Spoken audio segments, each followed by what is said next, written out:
Good afternoon, everyone, and welcome to the Spotlight on Ferrous. On behalf of ISRI, I'm here from the law firm of Venable to remind everyone of the importance of complying with antitrust laws.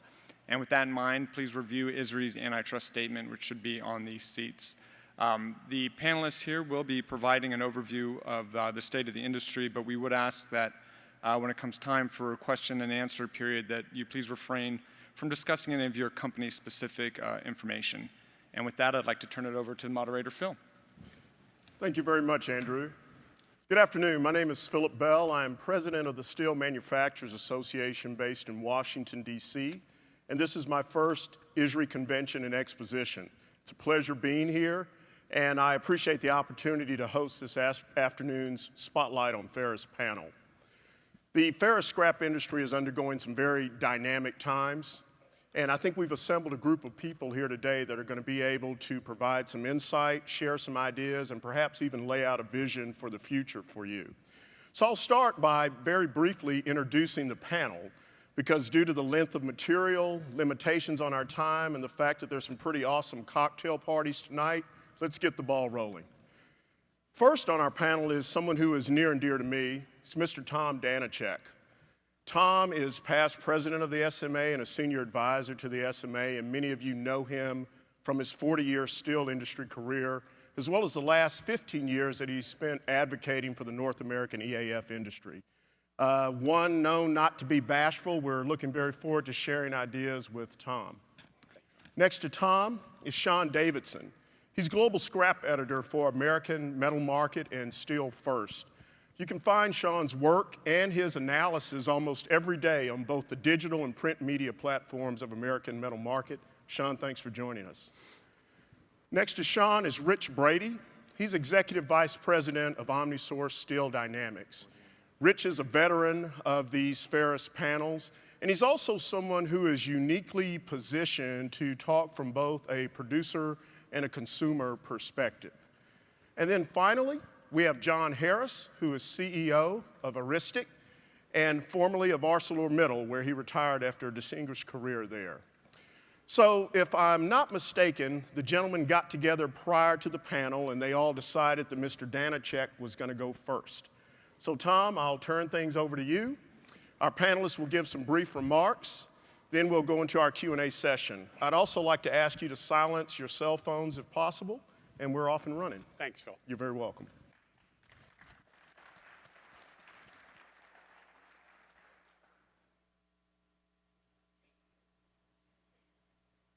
Good afternoon, I'm Tom Danachek, and I was going to start out professionally, go right into the talk, but I ran into Mr. Cozy, and it reminds me of a story about 12, 13 years ago. ISRI had their convention here, and we were checking out of the Bellagio Hotel, quite expensive, and in front of me was Al Cozy, and when Al, just maybe a month or two before, thought that scrap that had been trading for $80 to $100 for most of my career, he forecast that it would go to $200. And I hope I'm not causing any problems to my friends at Venable for antitrust. And as Frank was paying his hotel bill, or Albert was, I was chirping that, why don't you pay with that bill with some of your $200 scrap? Boy, was I wrong. Scrap got a little higher. It's a pleasure to be here today. I'm going to basically send one message across. And that message is that in the US, we have lots of scrap, and there are some real benefits to expanding steel production in the US. The tone of why I say that is that the US is unique among a major steel producing nation. We're the largest net importer of steel. It's about 30% of our market. And we're the largest net exporter of scrap, about 25% of the scrap available. Here's our annual US steel production, and I'd ask you to not pay any attention to 2009, which was an absolute abnormality. But we talk about being a cyclical industry. We are cyclical in performance, but not in volume. If you take 2009 out, our high year in small tons, this is in metric tons, is about 92 million tons, and our high was 108. Plus or minus 8 million tons isn't terribly cyclical.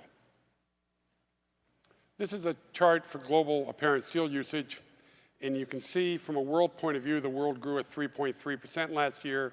The US and our North American friends have been basically flat. But this is an important slide, at least to those of us in the steel business.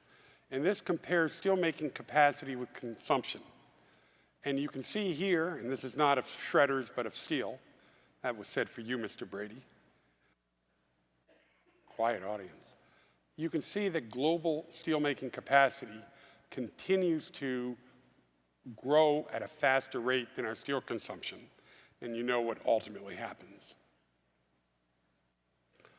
This is a slide of the net exporters of steel and importers of steel. On the left-hand side, you can see that our friends in China export about 40 million tons. That's about half our US market. Japan, 35 million tons, et cetera, et cetera, et cetera. The US is not on the top 10 list. In terms of importers of steel, you can see that the US brings in about 18 million tons, that we're the largest, and you can come down the list, even our friends in Mexico import 5 million tons. So even though we're not on the exporter list, we are heavy on the importer list. These are imports of major steel producing nation, where in the US, as I mentioned earlier, we're importing about 30% of our steel is imported, and you can see that our friends in China are down to 2%. Here's the point that I'm trying to make in this brief talk. That why in metric tons, why US steel production is about 88 million tons, our consumption is 102 million tons, that we do not satisfy our own market by about 13 million metric tons. And the message here, and this has been about the same for the last 10 years, the message here that we have a significant amount of imports that could be replaced with domestically produced steel. And there are some advantages and some impacts of that balanced steel trade. It would create approximately 87,000 jobs. It would increase our US GDP, reduce our trade deficit. I believe, because of our environmental rules in the US, that it would improve the environment and it would add tax revenues. But I'll save that for when Hillary talks Thursday afternoon. That was another joke.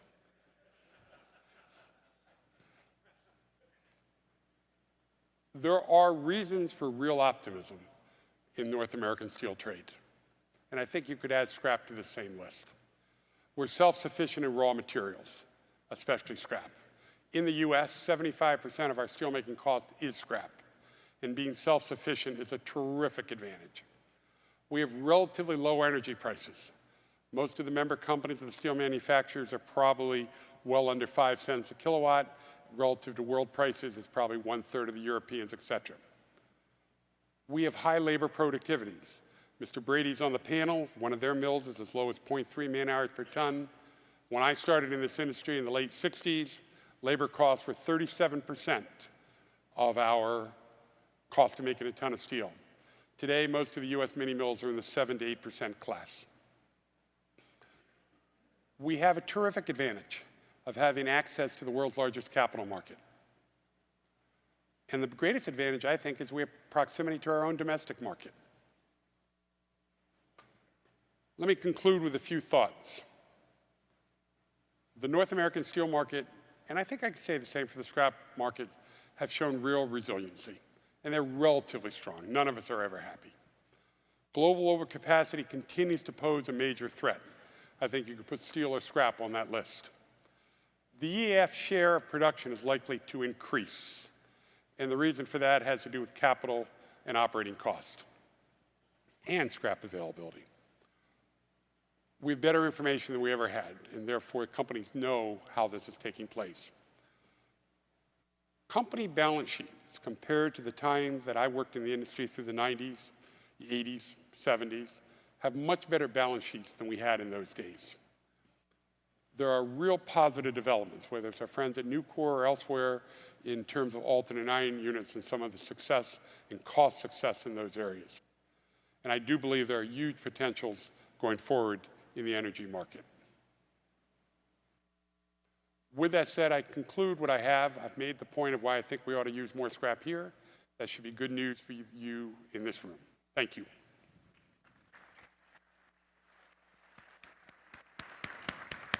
Yes, go right ahead.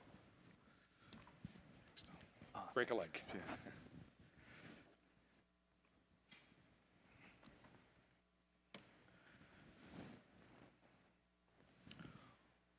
Good afternoon, everyone.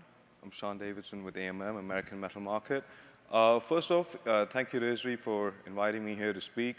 I reckon this is possibly the Let's Beat on AMM part of this program, with me standing in as your punching bag. We're happy to take all of it. I thought before you all start hurling rotten tomatoes, which I'm actually told is under tight supply here, I would take you through what we do, take you through the changes we've made over the last year, why we've made them, give you some sort of insight on what we're hearing from the market in terms of their expectations for the rest of this year, and give you an overview on the year that we've just sort of I guess struggled through. Let me just see if this. Okay. All right. So just as I'm sure that a lot of you know AMM and possibly use it, maybe against your will at times. But we've been doing this for much over 100 years. We've been around since 1882. When I was presenting this slide, I actually went back in New York, where we're headquartered. We have a mini library of all our publications dating back, to 1901. And I was just very curious to see, whether we were actually pricing scrap back then. And lo and behold, when I took a look at it, we had about 12 grades of ferrous scrap in 1901. And they all ranged between 15 cents and 18 cents a ton. So in about 100 years, we've moved to around $400 a ton with peaks of 700. But yeah, AMM's been tracking this market for a long time. We have a lot of institutional knowledge, especially when it comes to steel and ferrous scrap. As a lot of you know, we do mostly regional pricing. It's all location city-based. We assess over 1,000 prices. And this is obviously across ferrous and non-ferrous. Everyone that looks at AMM, you look at our price pages and you see little charts of numbers, and all of you call it an index. And over the last few years, we've spent a lot of time going out to as many conventions and as many meetings as we can to sort of explain that from our point of view, we don't consider those to be indexes. For us, they're assessments, and I'll explain what that means, because until 2012, literally every price we did was an assessment. It wasn't an index. In 2012, based on market need and a lot of interest from several market participants across the steel producers and scrap companies, we launched our first indexes. We launched the Midwest Index.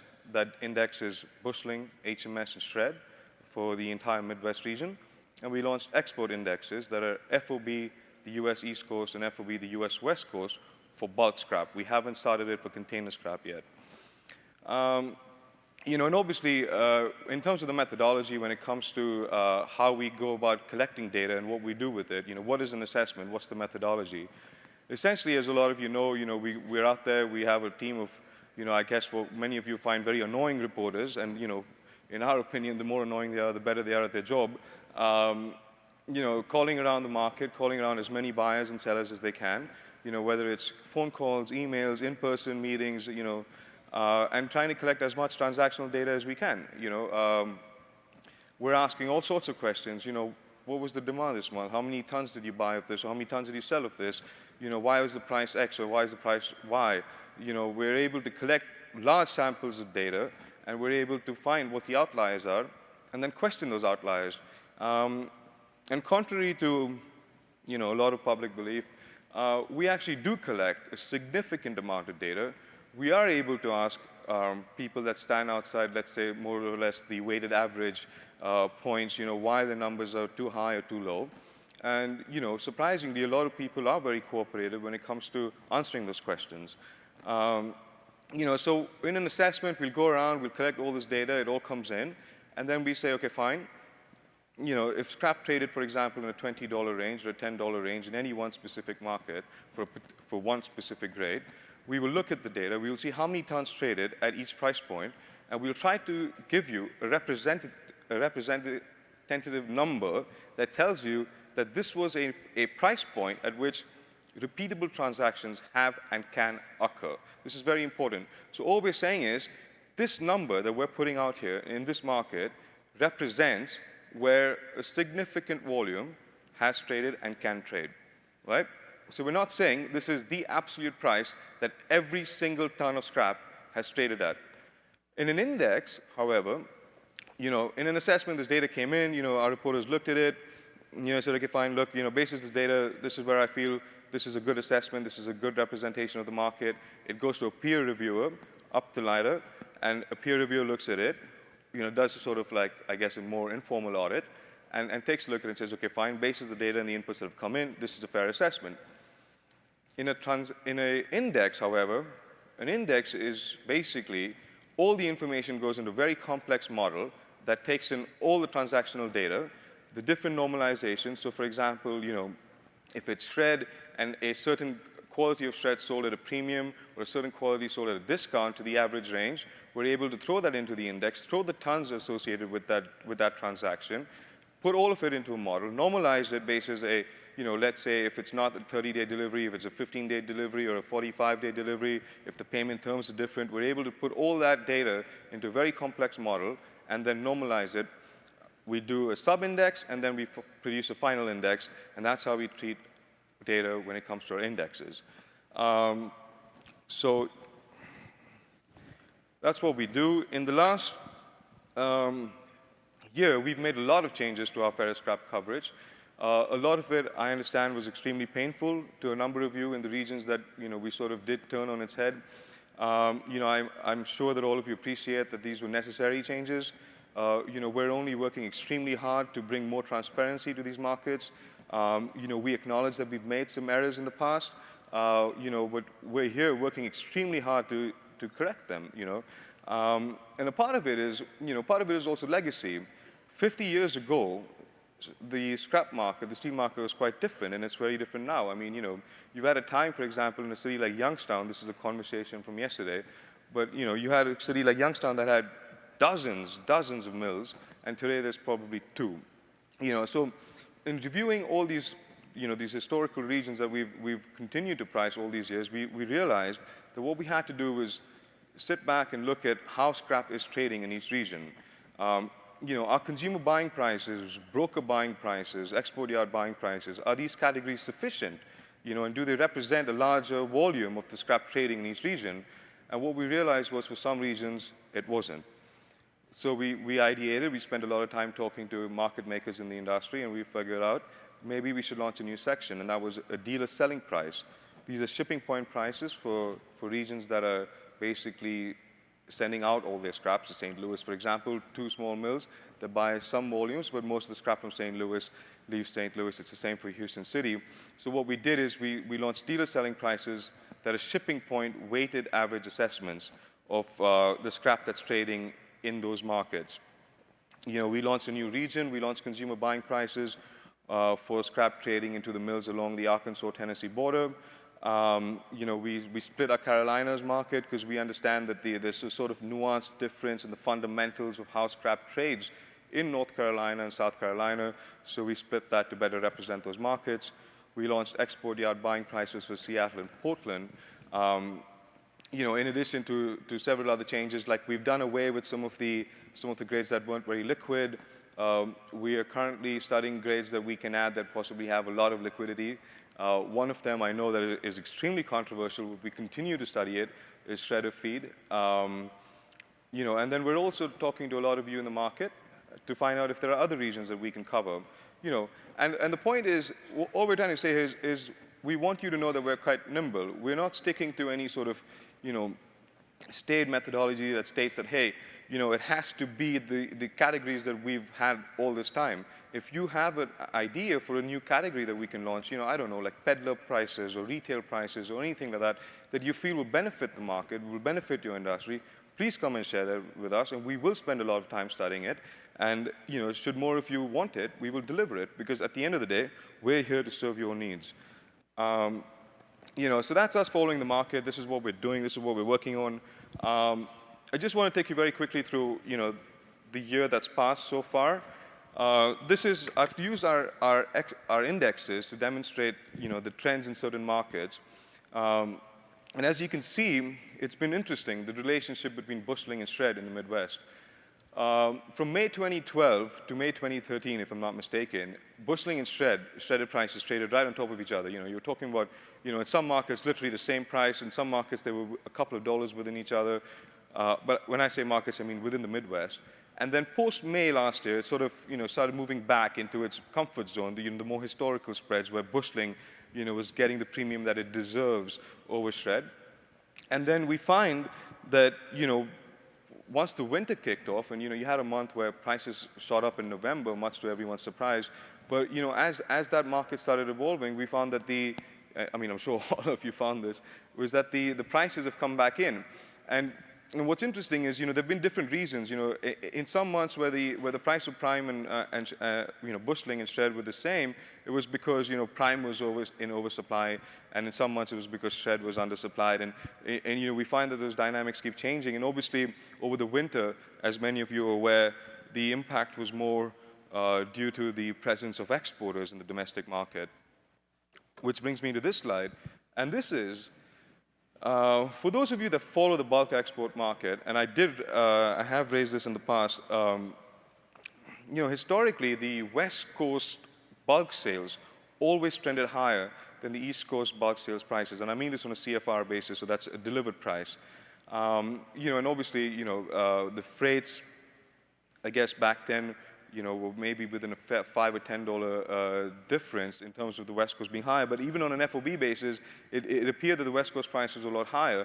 However, over the last year, and this is a question apparently that was prepared by Phil, and I know we'll address this later, but changes in currency markets, changes in regional economies that weaken foreign currencies and therefore strengthen the US dollar, have led to very interesting trend changes. And I mean this in historical patterns for the bulk exporters, where East Coast prices have consistently trended a lot higher, not only marginally higher, but a lot higher than West Coast prices. We follow the bulk markets very closely every single day. We're in literally every major bulk market. We have teams in Shanghai, Singapore, London, Turkey, that are in touch with market participants. Obviously, we monitor a lot of it from New York. And obviously, the spread between the East Coast and the West Coast just bases yesterday's sales. So this week, just in terms of some general market information, there was a bulk sale out of the West Coast to Indonesia, where the HMS price level was $380. And the latest East Coast sale to Turkey has been at $388.50 for HMS 8020. And that tells you, and the freight rates, within $5 of each other, I guess. So, it's, that gap will narrow a little bit, but not too much. And then speaking about, so one of the many reasons that the shredded and busheling price have come close to each other again over the winter is this chart that demonstrates the difference in the price gap between shredded export prices and the Midwest shredded price. Some of you that are in that region will know that, when exporters can't sell bulk scrap, they have to come inland. And if the domestic prices are strong, as they were this winter, you can see the price difference, especially through December and January. It was massive. You're talking much more than $30 a ton, and therefore, obviously, it's the home of first choice. $35 or $40 freight from the East Coast to mills in the Ohio Valley and Indiana is possible if you're connected to rail. And if the shredded prices are $410 and $415, while Turkey is still insisting that they can only pay $360, $370, and that's a delivered price, guess what? The domestic market's extremely attractive. It's paying a good price, and now you have bulk exporters that can ship 30,000 to 40,000 tons of scrap each month into the domestic market. What that means is that for scrap companies in Detroit that could, for example, go to mills in the Ohio Valley, should the prices be strong, they're now competing against exporters that can actually ship there at prices that are more beneficial to the mill buyers. And therefore, Detroit becomes a weaker market, technically, and that sort of impacts the overall Midwest region. So this is what has happened so far. When Izri invited me to come here and speak to you, what I thought would be really nice to do is not tell you what's happened. All of you in the market, you'll know this pretty well. I'm not telling you anything new. So what we decided to do was do a survey. So I sent out a bunch of questions to about 700 people in the market. And thank you to a lot of you for responding. The surveys are hard. Just asking some of the big questions. These are questions that have come up that come up all the time, that come up at every industry meeting. And what we found was, so I'll just take you very quickly through it. So I said, okay, fine, what are the biggest challenges facing the scrap industry? All of you will know this. You'll all have all complained about margin squeeze due to hyper-competitive markets. There's too much competition, in terms of shredders, overcapacity. Some of the other points were interesting. Weak scrap flows have been a problem, and these are weak scrap flows associated not only to weather, but also just an overall decline in the scrap reservoir due to lower manufacturing. 16% of you felt business costs, and this includes everything from freight equipment, freight costs, equipment costs, healthcare costs. Another 16% felt government regulations are hurting the industry and are a big challenge to overcome. There were all sorts of other points. I'll take you very quickly to some of them. Overcapacity of mills was one that was quite interesting. A lack of infrastructural projects, demand for finished products, maintaining experienced workforce. The cost involved with maintaining an experienced workforce, and some of you felt that the price compression between HMS and shred is also a major challenge for the industry.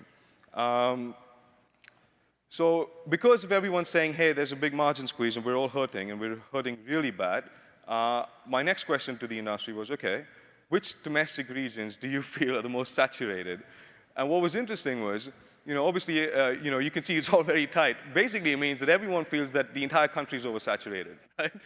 This is no surprise to anyone, So I filtered down and I said, okay, fine, just, name a region, give me one, right? So you can see, and it's all well within a hair of each other, right? 27% Midwest, 26% Northeast, 24%, all of them, or most of them, and then 23% were others, and the others included California and all the other markets. So it's essentially the entire country.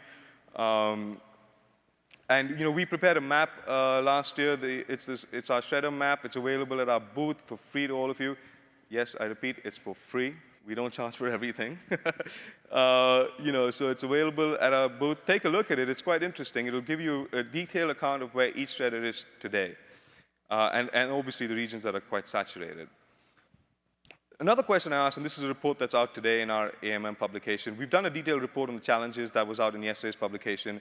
In today's publication, I did address this slide in a lot of detail, and just to say, okay, fine, what are mill buyers most concerned about? As you can see, 2/3 of you felt that it was supply, and the supply issues, range from the basically rail car delays. You can't get rail car equipment, so your pipeline is fractured. The lack of availability of trucks, government regulations, putting sort of limits on how many hours a driver can drive a truck and how many breaks he needs to take and how much time he needs to rest, where now people in the trucking industry are forecasting or estimating that in this year, 25% of the trucks on road, or up to 25% of the trucks on road, might go out of service. These are big concerns in terms of the supply chain. Obviously, some people felt that any return of the demand for exports might again create a supply tightness because structurally the market feels that the scrap reservoir is lower than it has been. On the quality side, it was a couple of interesting things. Obviously, increasing copper, increasing chromium contamination continues to be a concern for some mills.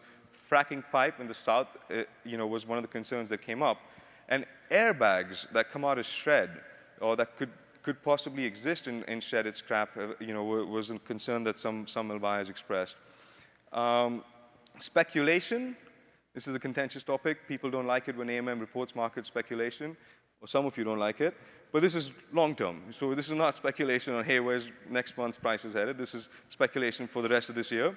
And I asked the market a couple of questions on what they felt about the export markets and the domestic markets. So for the export markets, first question was, do you feel the export prices will have a bigger or smaller impact on domestic scrap prices?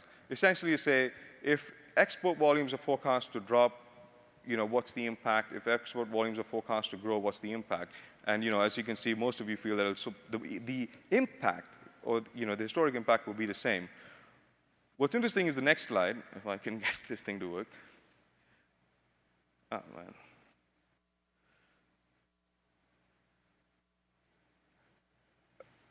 Export volumes, was the interesting one where a lot of you felt that export volumes will drop this year. It's no surprise, obviously, everyone knows the volumes have been low. The US Commerce Department data hasn't come out yet for February, which is quite disappointing. I was hoping to present that. But our understanding, and because we track these markets, is that export volumes are down. And for 2014, when you compare the month that we've had so far in relation, year on year to last year, it's well below 10%. It's dropped much more than 10%. And one of the things I did was I asked people, I said, okay, fine, if you feel it's going to drop, how much is it going to drop? And a lot of people that are more suppliers to container exporters and those sorts of people felt that it will drop probably about 10% in volume. The experts in the export market actually forecast it will be much more severe than that, probably 30 to 40%. So, so these are developing trends in the market right now. In terms of the domestic market, I said, okay, fine, volumes. This has been a big concern for all of you. Volumes. We don't care what the price is. We need volumes. We need volumes. Volumes bring us margin. Volumes, make us healthy. And so I said, okay, fine. What's your expectation? Do you feel that where are volumes headed for 2014? And I guess for some of you it'll be reassuring to know that a majority of you feel that it'll be the same, and there's also obviously 37% that feel it'll be higher. So I guess net it's positive. Depending on where you're located and how you view that data. And in terms of scrap prices, and these are overall scrap prices, so essentially if the average price in 2013 for HMS was $350, what do you think the average price in 2014 will be? And most people felt it will be same or like range bound. Some people said it'll probably go above, and some and a small percentage felt it'll be below 2013. And then I said, okay, fine, look, let's stop moaning about the industry and complaining about it and why everyone's hurting, and let's look at what are the potential growth areas. And it was interesting. I mean, you can see right down there, on the fourth slide, people said little to none. There's absolutely no growth potential. It's done. We're all screwed. And then we had some people that said, oh, you know what? Good luck. I don't think there's any opportunity. You let me know what you find out. Well, to those of you that said that, here you go. A lot of you believe that comprehensive recycling, e-recycling, doing all materials, plastics, paper, aluminum, all of it. A lot of you believe that if you're involved with all these recycling streams, that there are hopefully, margins in that. Strategic shifts, so there's an expectation that there'll be a lot of consolidation, rationalization, mergers and acquisitions. Some of you believe that it is additional processing, so people that are focusing only on aluminum shred, for example, and things like that, are potential areas. Increasing services that you provide. Obviously, these slides are available to you. I'm hoping, or you can just write to me and I'll send them to you, because what I've done is just to hope, to pass on as much information as we can to you. The little asterisks will tell you within those points, all the different ideas that people came up with. Take a look at them. Maybe you'll find something appealing. And with that, I'm done. I apologize for taking up more of your time than I anticipated. My contact details are there. So is my boss's. If you don't like me, you can write to him. Thank you very much.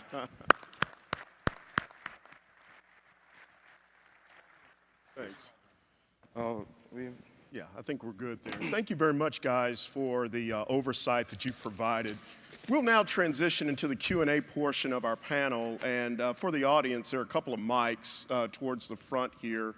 Feel free to come up with Hey, Phil. questions. Yes. Can I say a few things? You can, and I'm sorry. I mean, Frank's sitting over there and wanted to make sure I didn't say the same thing again. Okay, great. Come on up. Is that all right? Yeah, Okay. absolutely. Yeah. You hear that, Frank?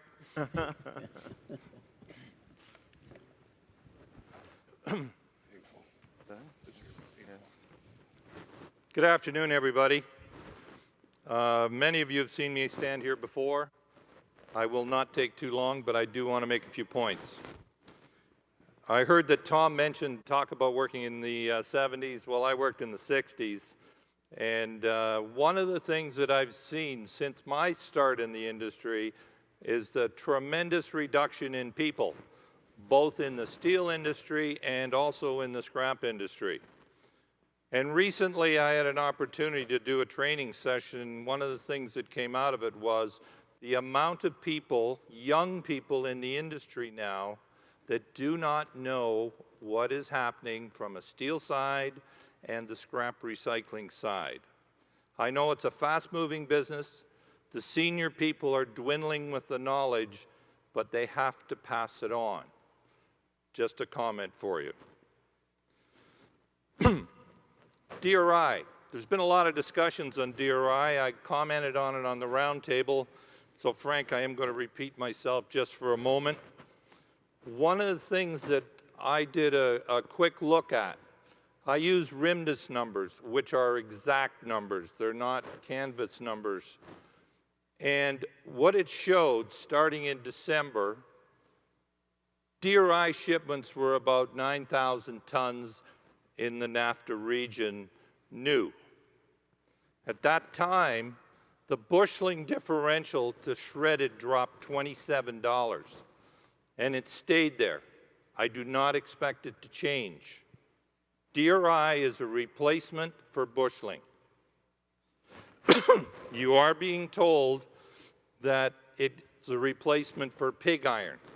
The only way it'll be a replacement for pig iron if the carbon level gets up over 3. My experience to date, selling DRI when I was working for ArcelorMittal, that a good DRI, low cost, it runs somewhere around 2.5 to 2.7 carbon. And unless the boys have come up with a new method to put more carbon in, DRI is going to be a busheling replacement. What are the consequences? The busheling market now is going to change for you. And what will people do with the busheling? They'll put it in the shred because you're seeing the gap squeeze so much that there's no value there. If it was sold, it would be bought all day long by the steel plants. Second point, shredders. There was a mention and a chart here on shredders. In the mid-90s, there were 290 of them. Now there's approximately 350. And I'm talking the mega shredder style. That market is changing dynamically. If you take a look at those, they're approximately 60% max operating rates. That's tough. But the other part that's happening is we now have portable shredders coming into the marketplace. Wow. Mom and pop places are alive and well again, folks. One other time when I stood here in front of you, I talked about mom and pop taking advantage. And that was when containers came in and they could ship to the world. Their market opened up. Now we're seeing something new happening.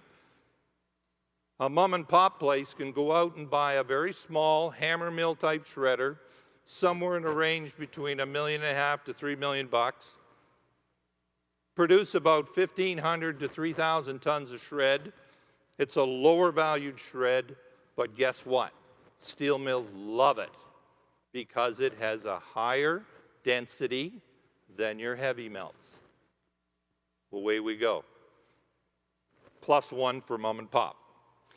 They've taken away the shred feed from the mega shredders. In some regions, I'm told, as much as 10 to 12% of the shred feed is now going into the portable shredders. Moving on, let's talk about Turkey. Turkey's in turmoil. They've got elections going on. They got the Black Sea issues happening now. They have been importing scrap in the neighborhood upwards of 25 million tons a year. It's now down to about 19. It will reduce again about another 5% this year, and that's what my colleagues in the Turkish market tell me. The second thing is, in the Turkish marketplace, they take a look at the scrap price. They're looking for 350. They don't want 370, 380, 390. They're looking to buy semis out of the Black Sea. The Ukrainian market is desperate for cash. They're trying to move things quickly. There's turmoil in that area, and who knows what's going to happen there. So there's a whole dynamic that's moving there. The other thing that I've seen happen over the years, every time that euro gets up around 1.39 and goes to about 1.4, scrap flows from the U.S. big time. And once it drops down, and we've seen it quite recently, I think it's about 3.6 to the dollar now, and now you're seeing the flows sort of disappear. There is a liquidity between our markets, between NAFTA and Europe, and they adjust with the freight rate, and they continue to do so. If you look at the you look at the European market, their operating rates are running somewhere around 70 to 75%. If you look at ours, we're a little bit over 75%. The Turkish marketplace is running around 70%. The Turks are exporting 8.5 million tons of rebar a year. They are an exporter. They're a serious exporter. But they are also self-sufficient at home now. 50% of their production is going to their local market, and also 50% of their sourcing for scrap is coming out of that market. So their world is changing. So we have to be aware of that. That is one of the prime regions for scrap out of NAFTA to move to. It's the large region. Let's move on to one more very fascinating area. Excuse me a sec. China. What's happening in China? Well, I went there 93, 94. There was about 100 million tons being produced. Today, in 2013, there was over 700 million tons produced there. And you've all heard these numbers. They flex and come and go. But one of the most interesting factors about the whole thing, and I heard this also mentioned in the previous session on aluminum, the government is taking a stand, and they're trying to rationalize older equipment. The problem in China, there's nothing older than 20 years, but they're rationalizing it because they've got environmental issues. The methods of rationalization are taking the form of environmental controls and credit. Those are the two main forces they're putting in play. So they can restrict them with the amount of raw materials they can buy, because 90% of the market is integrated steel plants. Now, what does that do to the scrap industry? Well, Frank, let's get a high point here for you guys. Right now, their market, integrated steel plants, is taking 93% hot metal. In North America and Europe, the hot metal range is normally around 83% hot metal, and the balance is scrap. In China, it's 93% hot metal, 7% scrap. If you take a look of the mix in the China marketplace, 45% now is flat carbon and 53% is long carbon. This is a huge change. A few years back was only 30%. The yield loss that represents, excuse me, I knew that's why these things were here.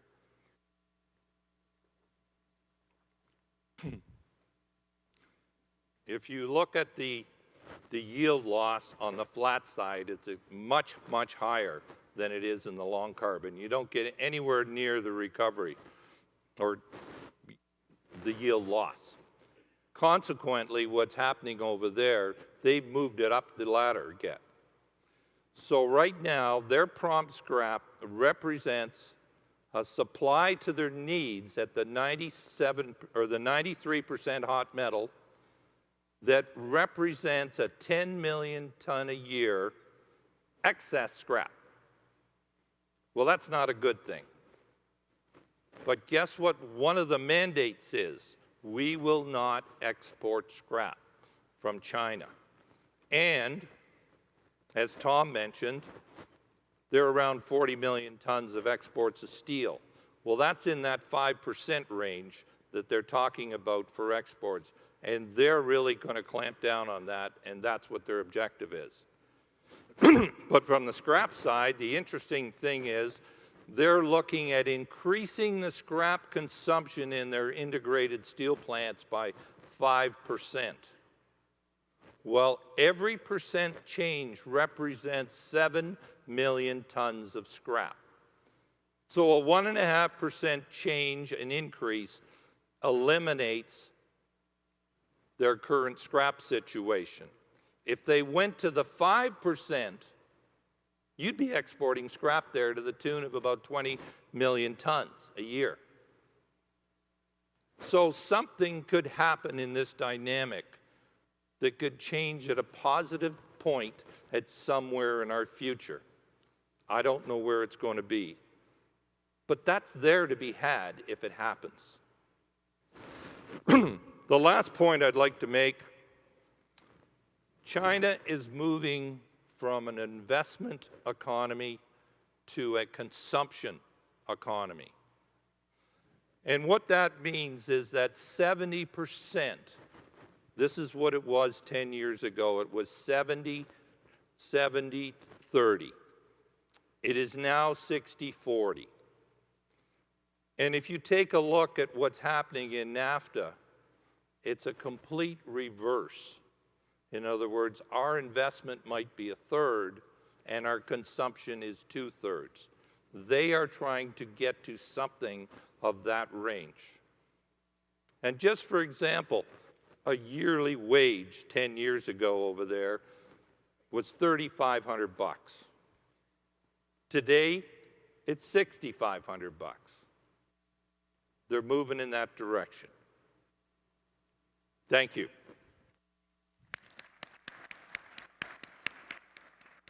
Thank you, John.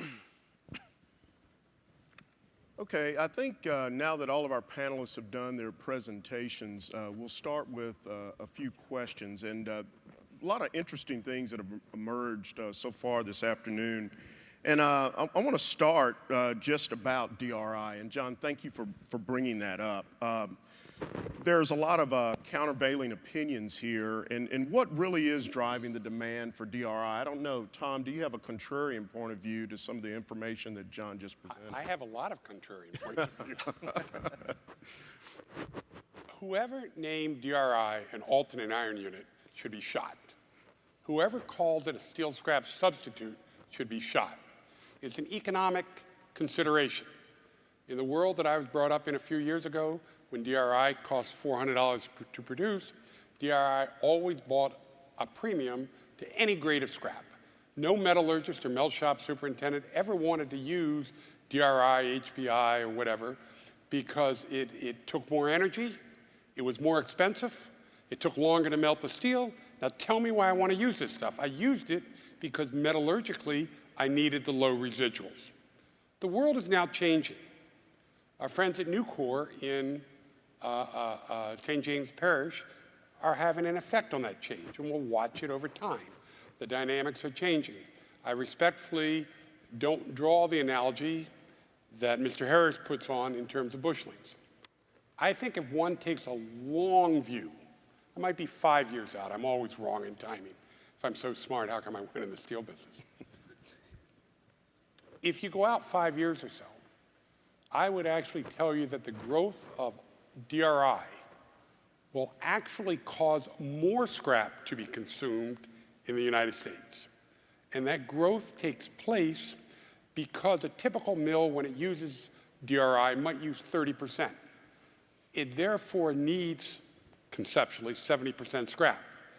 Those units, assuming a flat market, are going to replace units today that are 70% hot metal and 30% scrap. So I tell you that I believe that if DRI growth continues the way I think it will, driven by low energy cost, we will actually, and if it's produced at a magnitude of $300 or some number thereabouts, and I don't care if we're talking DRI or wasabi nuggets or what the hell we're talking about, I think we will consume more scrap because what will happen is we will have more EAFs. Instead of being 2/3 EAF the way we are now, we'll be 80 or 90. The same will take place in China. Our friends in China, as they have more scrap available, as they're under their environmental pressure, as the low capital of EAFs, they will drive more toward EAF production. The world goes that way. We're 40% in the world now, and it'll change at a rate of about 1.5% per year. But what alternate iron units do, to use their term, DRI, it allows more scrap to be consumed. Thanks. John, would you care to comment Tell Tom to go to hell? Which part? Which part? Take your pick. Okay. Okay. You talk about a high cost of DRI, but it's not necessarily a high cost of DRI if you have cheap gas and cheap iron ore. Because one of the things that happens, basically, it's 1/3 DRI, 1/3 iron ore, 1/3 gas, and 1/3 operational practices. And this is one of the things that you see happening in the world. If you have access to those products in those ratios, you win. Now, if scrap prices go down to $100, Frank, when's it going to $100? Okay, those numbers aren't far away because they've been there and they can come back because that means you're self-sufficient and your markers are local again. Now, all of a sudden, the DRI scenario maybe disappears. But one thing about DRI, the end product is your special bar quality and your low nitrogen content products, big time. And the ideal DRI facility is 100%, not necessarily a mixed bag of partial DRI and scrap. Because when you melt 100% DRI, that's when you win and you reduce your costs. I don't necessarily agree with the energy costs because we've proved when I was with ArcelorMittal that they're very good. The second part of that is I don't see an expansion of electric arc furnaces in China. They would have done that now, but the problem they've got over there is they do not have enough electrical power. They still constantly have brownouts in their country and insufficient availability of electrical power to support an expansion into electric arc furnace world. They do have excessive amounts of iron ore, but it's a very low-grade iron ore in the 35% Fe range, but they are blending. So they buy 700 million tons of iron ore, and they use 500 million tons of their own material and blend it. So that's the cheaper route for them to go. Their costs are going up, and it's more associated with the labor issues. Okay? Thank you. Rich, I have a question for you, and I'm just an old country boy from Texas, but in the Watch last your wallet, Rich. yeah, right. In the last 10 years, there's been about a 30% increase in the amount of shredders that have come online. And as John alluded to in his remarks, you know, some of this are the mom and pops, but some of these are mega shredders as well. What do you attribute this to? What's going on here when you look at market conditions? Well, I told Tom earlier, it's just a bunch of great shredder salesmen out there, and I'm sure we've got some of them in the room here. But really, I think that as the shredding technology continues to evolve, I think that people recognize that it's an efficient way to process a lot of these materials. You certainly have an opportunity there if you can be a low-cost producer and you can be a higher value-add player in that marketplace. I think there's room. We hear about a lot of the overcapacity, and certainly the number of installations has increased, and a lot of the existing capacity, those machines have been upgraded over the years as well. But I think at the end of the day, as is the case in so many other industries, ultimately you need to be a low-cost producer. It's essentially a commodity-based business, and I think that you'll continue to see the technology in the non-ferrous sortation systems. People are getting much more driven into the operating efficiencies, looking at yields, throughputs, a whole host of other operating elements that I think are really making an impact on the industry today. And I suspect that's going to continue. But people are always going to find uses. They're going to get creative. They're going to support and identify new markets, look at other commodities to perhaps process through that equipment. But ultimately, you know, like so many other industries, you're going to see some rationalization. You're going to see some consolidation, likely on a regional basis. The comment about that was made earlier, and I think one of the things that we're going to discuss is transportation. The transportation will clearly continue to play a large role in where you do the processing and the markets that you're going to service going forward. Okay, thank you. I'll throw this out to the panel, but John, this might be a good question for you to answer. I sat through an OECD presentation last year, which laid out a scenario where China would be a scrap exporter by 2025. Yet in your remarks, you talked about how the government is protecting their scrap supply and also how they're using more of their scrap in their integrated mills. What do you think about that prediction that China will be a net scrap exporter in the next decade? Well, if you look at the comments made by OECD, they're basing their knowledge base on CSIS. And CSIS has been proven wrong almost every time they predicted something. And that's unfortunate. And CSIS is the China Iron and Steel Association. And one of the things that that's happening over there is they actually have a steelmaking capacity today of almost 900 million tons. But they're operating at a rate of about 700. And what the OECD is also saying is that they're going to reach the top of their cycle somewhere around 2018 after that. Between 2018 and about 2024, it's going to settle out somewhere around 860 million tons a year of production. So they've got a major hurdle to get through. And when I did my calculations on it, the opportunity is there, and I'm only talking about prompt scrap. I am not talking about obsolete scrap at all. Okay. If I may comment on that, Phil, here's a country that makes in excess of 700 and some million tons a year, and will have been consuming this for X years forward. We can argue whether the life in this country, a life of an automobile being 14 years, I don't know what it'll be in China, et cetera. But at some time, with that amount of production, with most of it staying home, there will be an availability of metallics in that form. Whether it's obsolete or prompt, I'm not going to differentiate. It will make that material available. From a metallurgy point of view, they can change their hot metal ratios. There are two items that affect how much scrap you use in a BOF vessel. It's either determined by your silicon content, which is where you buy your ores, or is the hot metal temperature. Those are the two parameters. They can change that and alter that. But at some point with 700 plus million tons made per year, I don't know if it's 2018, I don't know if it's 2025, I'm not smart enough to know that. At some time, scrap will be significantly available. So let me add something. So, obviously, as journalists, our role is to sort of, talk to the market and see what the market feels and analysts feel about, various sort of factors. But I will say that it is extremely important to sort of clarify whether you talk about China being a net exporter when it comes to obsolete scrap or when it comes to prompt, because a majority of the ocean-bound scrap, or majority of the export-import trade is on obsolete scrap and not prompt, right? And therefore, when you talk about China being a net exporter, the impact will be on obsolete scrap. Right.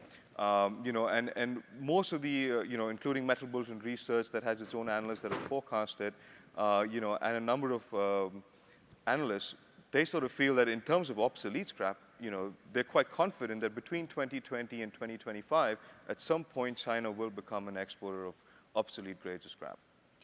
Okay, one of the things that's happened right now, it takes 75 bikes to make a ton of scrap. Okay? Mm-hmm. But guess what? They're going to make 13 to 16 million cars this year. They are going to go to 35 million cars. Well, guess what? What's a car last? What do you guys figure? 10 years? In China, it's 19 or 20. In the U.S., it's 14. 14 here. There you go. So now what happens is all of those cars come back into the cycle. So all of a sudden you got an obsolete market that's developing going forward. That's huge. And I don't disagree with you, Tom. But they do have that capacity in the BOFs to absorb a fair amount of material already. They can Correct? go down to about 80%. In some cases, they've actually gone into the 70, but you lose production. Let me throw a wild card in, because we always talk about what we currently know. Imagine if they do and are successful at developing their shale. Oh, I know. Imagine. I've asked that question. Imagine what happens to their own Home Depot DRI. I mean, the world could change just on shale production, but off we go. I have a question just on the role that scrap futures are going to play in the market. And do you ever see a point in time where the scrap community and the steel community will accept this as a way of hedging risk and managing risk? mean, I doubt it. I think if there's someone from CME or the LME in the audience, I think that they should take a crack at this. Is there anyone here from the LME or CME? No. Certainly to date, steel producers, as a general comment, doesn't mean all of them, have not wanted to give that hyphen out of the middle. That's right. Somebody has to pay for it, and they haven't wanted to do that. Certainly, if we look at the previous panel of aluminum people, I remind you that it's non-magnetic. That's another joke. Keep your daytime job. I will. Okay. In Mesa, Arizona. But what is the number? It on the London Metal Exchange, it trades 7 times the annual production. There's just been too much manipulation going on. Yeah. Yeah, but the solutions that for example, like the CME has put out, it's these are not warehouse delivered materials. These are all contracts that are settled on publication numbers. So they're saying, okay, fine, look, if there's a trusted publication, so for example, in the US they've gone with the AMM Busling number, in Turkey they've gone with the Platts number, and they're saying, okay, fine, if you feel that these publications are a fair representation of the market, we'll give you the ability to enter these sort of hedging mechanisms basis, published numbers that are calculated off transactions. So the influence of financial institutions is pretty much not there. Obviously they're struggling with liquidity like any young contract. Aluminum took 10 years to gain liquidity and become an important tool for the non-ferrous industry. And I think, what we're hearing about the ferrous futures contract is there are a number of companies looking at it. There are a number of steel mills looking at it.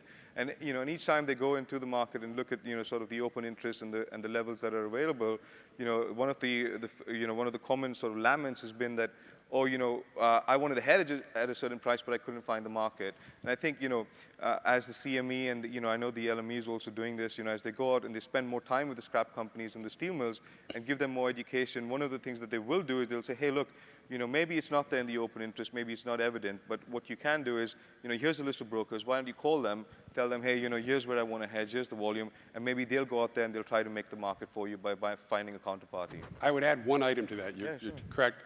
I would offer that some of the indices that have been out the last couple of years, whether you mentioned John Rimdas or your own AMM or Platts, the quality of those indices have significantly improved over the years. Thank you very much. No, they have, sincerely.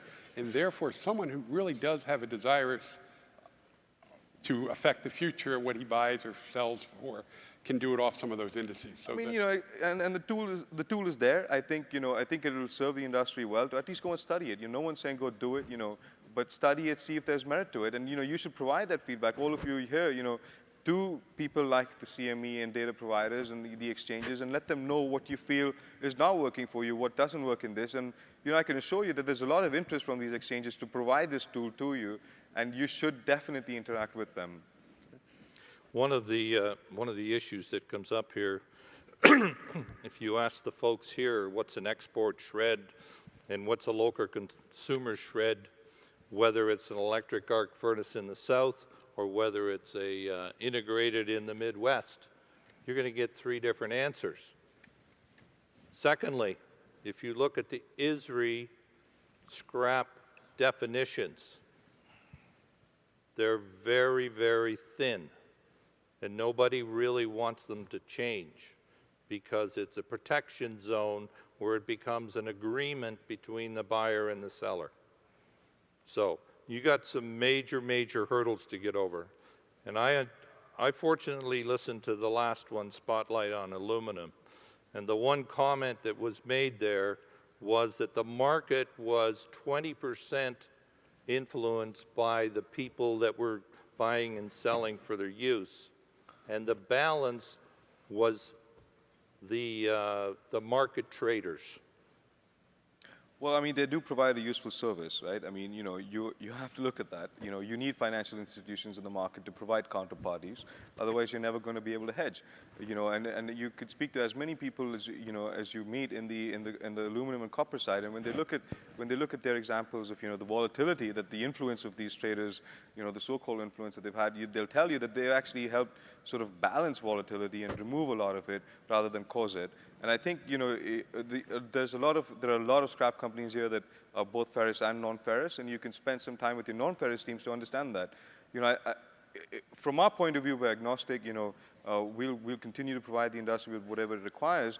But I think from everything we hear, people feel that it is a good tool. At least there should be more education. People should spend some more time studying it. And I think that's when sort of the more qualitative analysis of what the market needs to do in terms of futures will come up. Let's shift gears a minute. And again, I would encourage the audience, if you have any questions, we have about 5 more minutes to go. Rich, I wanted to throw something out to you about M&A activity and this move of more companies trying to have captive scrap for their own operations. Is that a trend that's going to continue? Is there anything left to M&A? What's out there? Well, I think it's been certainly an interesting experiment over the course of the past 5, 6, 7 years, to put it mildly. But I would suggest that, again, as we talk about the efficiencies of markets, that ultimately, if there are some of those opportunities, I think they're going to probably be more regional in nature. Okay. I think you'll tend to find that ferrous scrap, again, being a freight-sensitive commodity, that's what tends to drive some of that analysis. But ultimately, as you look around today, the market is still considerably fragmented in many regions of the country. And so ultimately, again, I think we'll continue to see it, but I think it'll be certainly very measured, and I think it'll be more regionalized. Okay, thank you. You have a question, I think, Phil. Yes, okay. Hi. My question is going to be for our Canadian friend right there. Does it have to come back in French? I'm Turkish, and my question is not going to be related with Turkey. Okay. My question is going to be the free trade agreement between Taiwan and China. And we saw the Chinese finished steel products start floating into Taiwan. I'm not asking the result what's going to happen to steel mills in Taiwan, because you don't need to be genius. The results are obvious. But my question is going to be regarding what is the Taiwanese government long-term steps is going to be, because this is tremendous pressure from the people. Right now you can see all this process and everything, and they're going to step back, or what they're going to do in long term. Geopolitically, I apologize. I don't have a lot of insight for you. If I look at the Taiwanese market, they're electric arc furnace driven, so their scrap has to be purchased to come in. What you're talking about is the exports coming out of China and going through Taiwan. Is that correct? That's correct. Actually, if I want to be more clear, I'm asking about on the West Coast container market. How's it Okay, okay, okay, yes. That container market could very easily be supplied by the Chinese if they chose to do it for that marketplace. The one thing that's happened in the Far East, they used to have a deficit of somewhere in the neighborhood of 25 million tons that they needed scrap. That deficit has basically disappeared because we saw the Japanese become an exporter over a matter of about 10 to 15 years. They used to be an importer of scrap to the tune of about 5 to 6 million, went level, and then they went as high as 10 million on an export. You are also now seeing Korea coming into the same type of dynamic where they used to be an importer of scrap, and now they're starting to balance out. These two models are also being sort of they're becoming very similar to the way China is developing, with a lot of other different scenarios with it. So that's a hard sell now, and the West Coast is always going to ship that way. There's not enough cost in the freight, or there's not a low enough cost in the freight to ship back into the NAFTA markets. And I don't see steel mills being developed along the West Coast. Thank you. We have reached the end of this panel, but we'll take one more question. Come on up. How you doing, Bert? Thank you. This question is for Mr. Dana Woozit. How do you pronounce your name? You're playing with the wrong guy, Burke. I'll be happy to give you some references if you need them. I have two questions for you. Sure. You articulate very clearly in your presentation that we are exporting so much and we are importing so much.